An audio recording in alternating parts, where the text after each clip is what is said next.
Hello guys, कैसे हैं आप लोग। मेरा नाम है उज़ैफ शेख और मैं ट्रू क्राइम डॉक्यूमेंट्रीज़ की वीडियोस बनाता हूं। So let's dive into the case.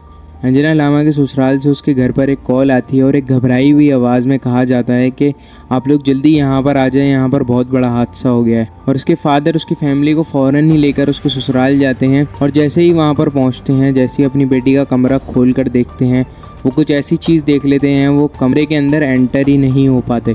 तो उन्होंने ऐसा क्या देखा था? Let's dive more deep into the case revolving around अंजना's Lama महत। अंजना लामा 26 अगस्त 1995 को नेपाल के शहर इतावड़ा में पैदा हुई। वो बचपन से ही अपने घर की बहुत ज़्यादा लाडली थी, उससे सब बहुत ज़्यादा प्यार करते थे। उसकी 2 छोटी बहनें और एक छोटा भाई भी था और वो स्कूल कॉलेजेस में बहुत आसानी से दोस्त बना लिया करती थी। शुरू से चहल पहल में रही थी वो, तो इसकी वजह से उसकी नेचर बहुत ज़्यादा अच्छी होती है, तो वो बहुत जल्दी अपने फ्रेंड्स बना लेती है। तो 11th ग्रेड में उसकी मुलाकात होती है प्रज्वल महत से, जो कि एक बहुत ही चार्मिंग लड़का था और उसकी नेचर भी बहुत अच्छी थी। मतलब सबसे प्यार से मिलता था, सबसे दोस्ती वगैरह कर लेता था, सबसे अच्छे से बात करता था। ये जो बात थी ये अंजना को बहुत ज़्यादा पसंद आई उसकी, और उसकी उससे दोस्ती हो गई। और on the other hand Prajwal को भी अंजना का बिहेवियर बहुत ज़्यादा अच्छा लगता था। ये दोनों बहुत अच्छे दोस्त बन गए। फॉर सम टाइम इनकी दोस्ती चलती रही। अंजना बहुत ज़्यादा प्रिटी थी, जो भी उसे देखता था एज अ ब्यूटी डिस्क्राइब करता था। अंजना और प्रज्वल की दोस्ती हो गई थी। ये दोस्ती बढ़ते बढ़ते आगे मोहब्बत में तब्दील हो गई और ये उन्होंने 2 साल बाद शादी करने का भी फैसला कर लिया। वो दोनों तो एक दूसरे के साथ बहुत खुश थे, मगर उनकी फैमिली इस फैसले से बिल्कुल भी खुश नहीं थी और वजह ये थी इनकी कास्ट में डिफरेंस था। तो दोनों अपनी अपनी फैमिलीज़ को मनाने में लग गए कि आप मुझे इससे शादी करने दें, मैं इससे बहुत प्यार करता हूँ, या आप मुझे इससे शादी करने दें, मैं इससे बहुत प्यार करती हूँ। तो ये दोनों मनाने लग गए, लेकिन इनकी फैमिलीज़ ना मानी और इन्हें आखिरी फैसला एक रिजॉर्ट में जाकर भागकर शादी करने का मिला। इनके पास सिर्फ यही चॉइस थी, इसके अलावा एक कुछ भी नहीं कर सकते थे। और इस फैसले में जो इन्होंने भागकर शादी करी थी, उसमें प्रज्वल का साथ उसका बड़ा भाई उज्जवल दे रहा था। फैमिली में वाहिद ऐसा बंदा था जो इनकी शादी से खुश भी नहीं, लेकिन वो ठीक था कि इट्स नॉर्मल। तो उज्जवल ने इनका साथ दिया और इनकी शादी एक रिजॉर्ट में हो गई। अंजना और प्रज्वल ने ये फैसला कर लिया था कि हम एक ही साथ रहेंगे ललितपुर में हमारी फैमिली के साथ। तो ये लोग वहाँ पर शिफ्ट हो जाते हैं, लेकिन इनकी दोनों की फैमिलियाँ बहुत ज़्यादा इनसे नाखुश होती हैं और इनसे कुछ अरसे तक बात भी नहीं कर रही होती। लेकिन अंजना की अच्छे बिहेवियर और अच्छी नेचर की वजह से प्रज्वल की फैमिली तो जो है वो इसको एक्सेप्ट कर लेती है और आहिस्ता आहिस्ता उन्हें मुश्किल ज़रूर होती है, लेकिन वो एक्सेप्ट कर लेते हैं कि इट्स नॉर्मल। और अब जब इनकी शादी हो ही गई है तो ठीक है, लड़की भी ठीक ही है, कास्ट से क्या ही फ़र्क पड़ता है। लेकिन ऑन दी अदर हैंड जो अंजना की फैमिली थी वो अभी भी उससे नाखुश थी और उससे बात नहीं करती थी, जिसको ठीक करने का प्लान अंजना के पास था। अंजना ने क्या करा? अंजना ने अपने छोटे भाई को अपने साथ पढ़ने के लिए बुला लिया, मतलब अपने पास पढ़ने के लिए बुला लिया, ताकि इनकी फैमिली से इसकी कम्युनिकेशन होती रहे। It's genius. फिर ऐसा ऐसा टाइम गुजरता गया और मतलब शादी के बाद एक प्रज्वल की अच्छी जॉब भी लग गई। वो अपनी जॉब में बहुत ज़्यादा अच्छा कर रहा था, लेकिन मतलब प्रज्वल की जो पूरी फैमिली है वो जॉब वगैरह पे जाती थी, तो दिन का टाइम होता था वो बहुत ज़्यादा खाली होता था, मतलब बहुत ज़्यादा सुनसान होता था। तो जो अंजना होती थी वो घर में अकेली होती थी, इसलिए वो बोर हो जाती थी। तो उसने सोचा कि क्यों ना मैं कोई काम शुरू कर लूँ ताकि मेरी फैमिली की भी सपोर्ट हो इससे और मैं बोर भी ना हूँ। तो उसने ये फैसला करा क्यों ना मैं एक ब्यूटी पार्लर खोल लूँ अपने घर के आसपास। उसने ऐसा ही करा। उसने ये मशवरा जो है प्रज्वल के घर वालों को बताया और आप ये देखें कि पहले जो फैमिली उसे एक्सेप्ट नहीं कर रही थी, अब उसे के प्रोफेशनल डिसीजंस में भी उसका साथ दे रही थी।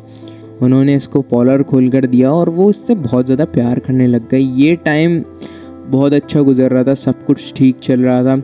जब अंजना की फैमिली ने भी ये देखा कि हमारी बेटी को इतना ज़्यादा प्यार मिल रहा है और इन लोगों ने एक्सेप्ट कर लिया, तो अंजना की फैमिली भी इनके साथ ठीक हो गई और आपस में कन्वर्सेशंस वगैरह होने लग गई। तो ये फैमिली सेट हो गई और इसने पार्लर में काम करना अपना शुरू कर दिया। टाइम गुजरता गया और ये पार्लर में ही बहुत ज़्यादा अच्छा कर रही थी।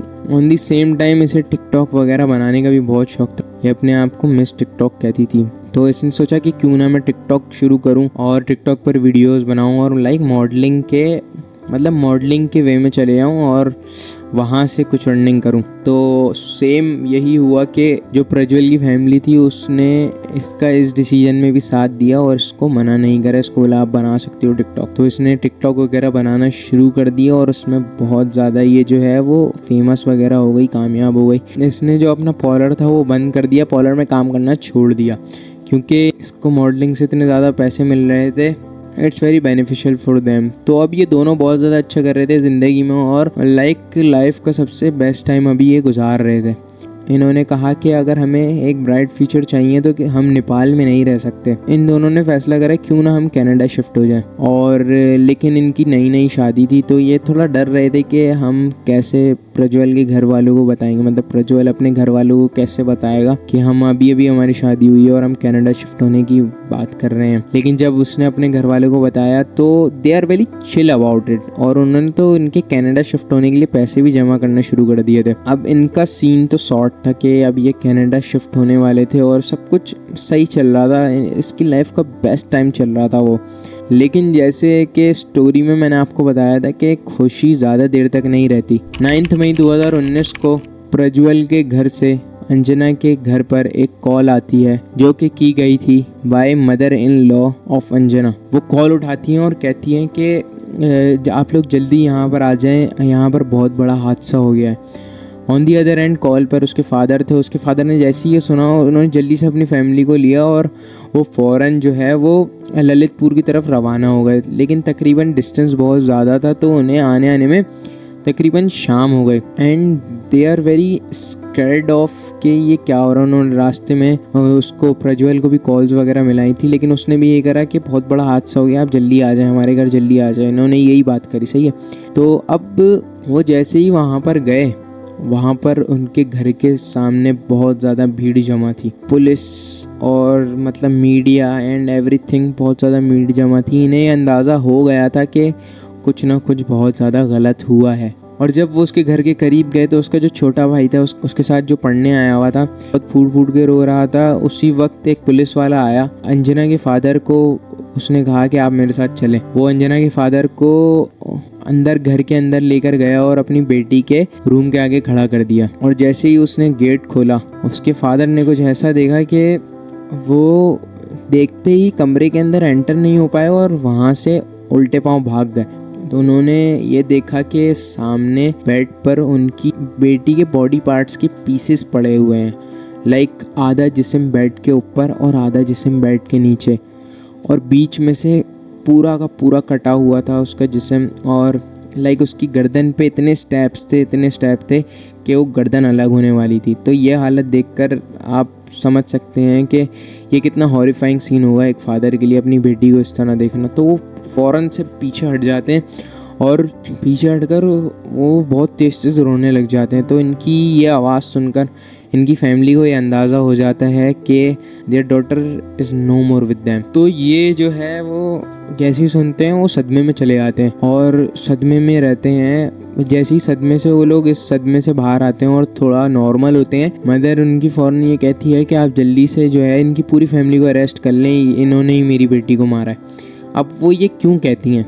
वो ये इसलिए कहती हैं क्योंकि अंजना उनको कॉल कर के ये बताती थी कि जो उज्ज्वल है, उज्ज्वल की वाइफ जो है वो मुझे पसंद नहीं करती, लाइक मतलब मेरी जो है वो शिकायतें लगाती है और उसकी वजह से मुझे बहुत ज़्यादा डिफ़िकल्टीज़ फेस करनी पड़ रही हैं। सब लोग मुझे कुछ ना कुछ कहते रहते हैं उसकी वजह से जब वो शिकायतें लगाती है। तो उन्होंने इस वजह से कहा कि इनकी पूरी फैमिली को अरेस्ट कर लें, इन्होंने ही मेरी बेटी को मारा है। लेकिन वो कुछ कहती आगे इससे पहले पुलिस ये कहती है कि उसे मारा तो गया है लेकिन उसकी पूरी फैमिली ने नहीं बल्कि उज्ज्वल ने, जो कि बहुत ज़्यादा उसके साथ फ्रेंडली था और उसे बहुत ज़्यादा सपोर्ट किया करता था। अब उज्ज्वल ने उसको क्यों मारा? उज्ज्वल ने अपनी ये स्टेटमेंट दी कि मैंने उसे किस तरह मारा। उज्ज्वल ने अपनी ये स्टेटमेंट दी कि मैंने नेपाल में एक वेपन आता है, मतलब पिक्चर्स वगैरह यूज़ करते हैं गोश्त काटने के लिए, पहले तो मैं वो लेकर गया उसके कमरे के पास। लेकिन फिर मैंने ये सोचा कि ये बहुत छोटा है, इससे काम नहीं होगा मेरा। फिर मैं अपने पेरेंट्स के रूम में गया और मैंने बहुत बड़ी सी सॉर्ड निकाली और मैं उसके रूम में बगैर नॉक करे चला गया। और जैसे ही अंदर गया, वो अपना फ़ोन वगैरह यूज़ कर रही थी, मैंने उसके ऊपर स्टैप करना, वार करना शुरू कर दिया। वो अपने एक हाथ से रोक रही थी, जिसने अपने लेफ्ट हैंड से रोकने की कोशिश करी, उसने उसको स्टैप करा, उसका लेफ्ट हैंड कट गया। वो कोशिश करे जा रही थी और उसके पीसेज हुए जा रहे थे। लॉस ऑफ ब्लड की वजह से वो बेहोश हो गई और उसने सोचा कि अगर ये बेहोश हो गई और दोबारा होश में आई, उसके बाद मुझे इसको मारने का मौका नहीं मिलेगा। तो उसने क्या करा, उसको बेहोशी की हालत में ही नेक पे स्टैप करते गया और उसकी गर्दन तकरीबन अलग कर दी और उसे मौत के घाट उतार दिया।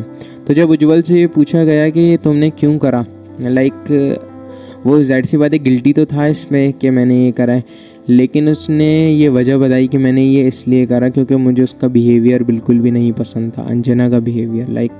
सीरियसली कि वो ये कह रहा था कि मुझे अंजना का बिहेवियर नहीं पसंद, वो जिस तरह हंसती थी, खेलती थी और जो टिकटॉक वगैरह बनाती थी, वो मुझे बिल्कुल भी नहीं पसंद था। उसने ये प्रूफ कर दिया कि मैंने उसे मारा है, जबकि इस एक्ट में उसकी बीवी भी शामिल थी उसके साथ, क्योंकि उसकी बीवी उस अंजना को बिल्कुल भी पसंद नहीं करती थी। तो आप लोग जिस तरह देख सकते हैं कि दुनिया में कितने टू फेसेस, एविल फेसेस लोग जो हैं वो इस दुनिया में रहते हैं। आपके मुंह के सामने कुछ और हैं और पीठ पीछे कुछ और होते हैं। आपसे जलते हैं कुछ लोग, लेकिन आपको ऐसा फील नहीं कराने देते। तो जिन लोगों से भी ऐसी आपको वाइब्स आए कि वो ज़्यादा ही टू स्वीट हो रहे हैं आपके साथ, तो उनसे थोड़ा बच कर रहिएगा और अंजना को अपनी दुआओं में याद रखिएगा। मिलते हैं किसी नेक्स्ट डॉक्यूमेंट्री वीडियो में। अपना ख्याल रखिएगा। खुदा हाफिज़।